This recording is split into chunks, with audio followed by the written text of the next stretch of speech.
world of business.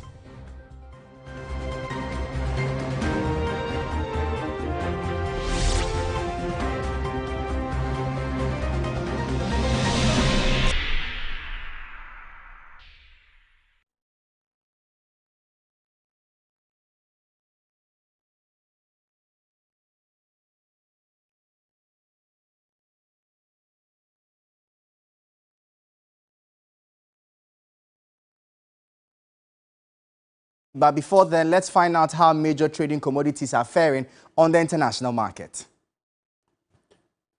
Well, the price of cocoa is up by 0.86%. It's trading at $3,555 per ton. The price of gold is up by 0.62%, trading at about $1,971 per ounce. And the price of crude oil is up by 0.6%, trading at just about $85 per barrel.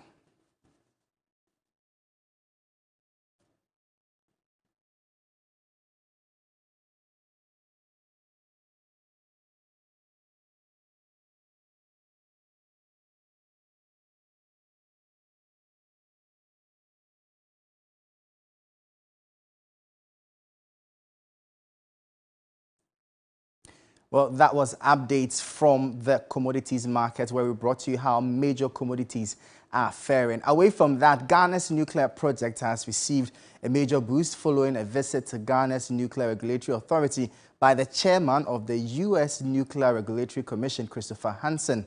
Chairman of the U.S. Nuclear Regulatory Commission, Christopher Hansen, has pledged support for Ghana's nuclear program.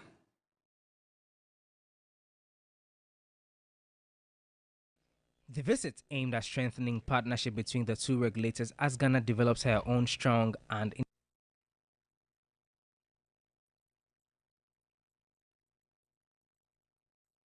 the exchange of technical information in 2017.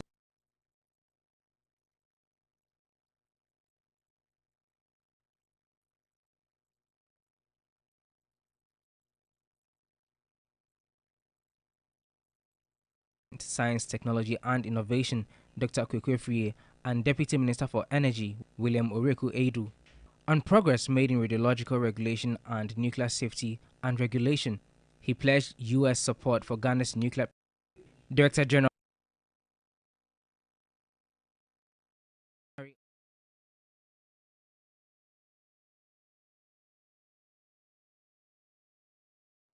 All right, thank you for staying with us. Now, as we earlier highlighted, the finance minister was silent on a number of policies, calls for a review of some of the taxes that were introduced in the 2023 budget, from calls for a further downward reduction in the e-levy rate to also calls for the scrapping of the COVID-19 levy, among others, particularly because the World Health Organization had announced that the levy was of the COVID-19 pandemic was over. Many had called for that particular levy to be scrapped, including the Association of Ghana Industries, AGI. And we have joining us the Greater Accra chairman of AGI, Chonam Akpelo. You're welcome to Business Brief, sir. First off, tell us, what is your general impression of the media budget review delivered by the finance minister a few hours ago? Thank you. Good evening. Yes, so thank you. Good evening and good evening to your cherished listeners. We have received the financial report, the media review as presented by the finance minister, and we're spending time to review it to be able to come out officially with our statement. But overall, our wish has been that some of these major taxes that we've been dealing with would have been reviewed. But it appears that we don't have those revisions.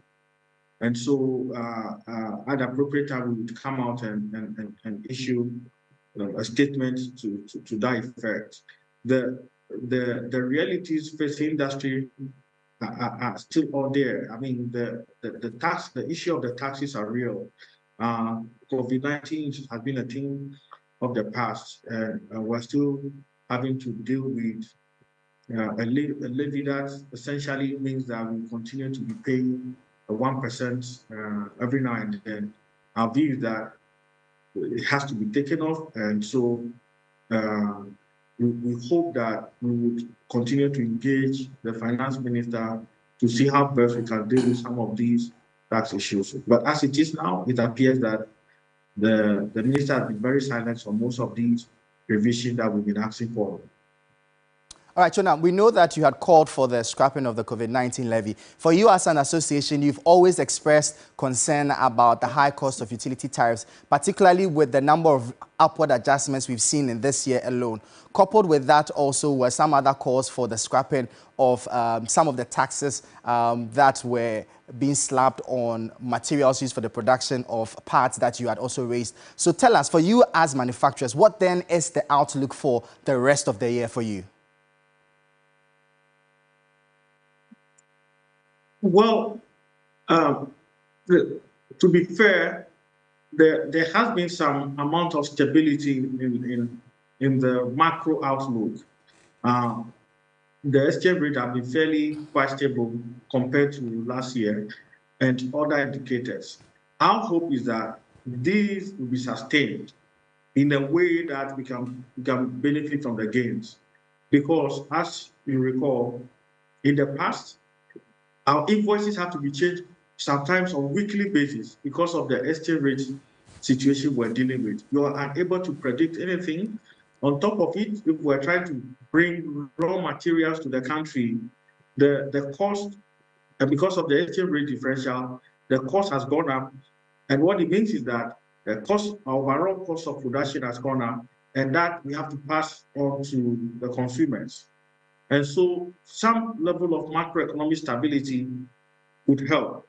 And so we want to see a continued stability of the economy, especially also because the IMF program, part of it is to bring the confidence that the economy needs and also to help private sector to flourish.